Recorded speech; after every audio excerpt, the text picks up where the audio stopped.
Some of what's been reported about former Trump campaign manager Paul Manafort's dealings in Ukraine was apparently driven by Democratic National Committee operatives with connections to Ukraine.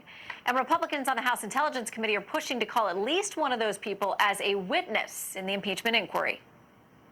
That is the Democrats' pitiful legacy in recent years. Republicans calling for a hearing day featuring witnesses called by Republicans, including a Ukrainian activist and former Democratic political strategist, Alexandria Chelupa. And they got caught covering up for Alexandria Chalupa, a Democratic National Committee operative who colluded with Ukrainian officials to smear the Trump campaign.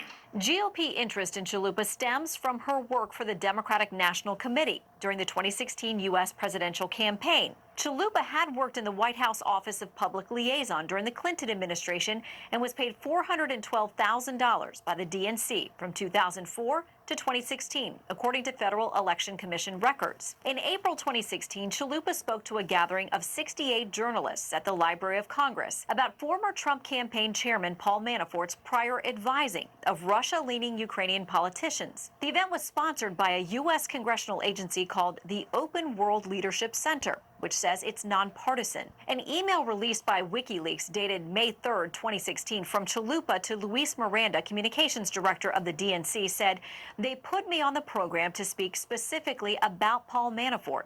There's a big Trump component you need to be aware of that will hit in the next few weeks." Was Chalupa trying to convince journalists of collusion between the Trump campaign and Moscow? According to a Ukraine expert from the Atlantic Council, quote, she was pointing media where there was smoke in the middle of a campaign.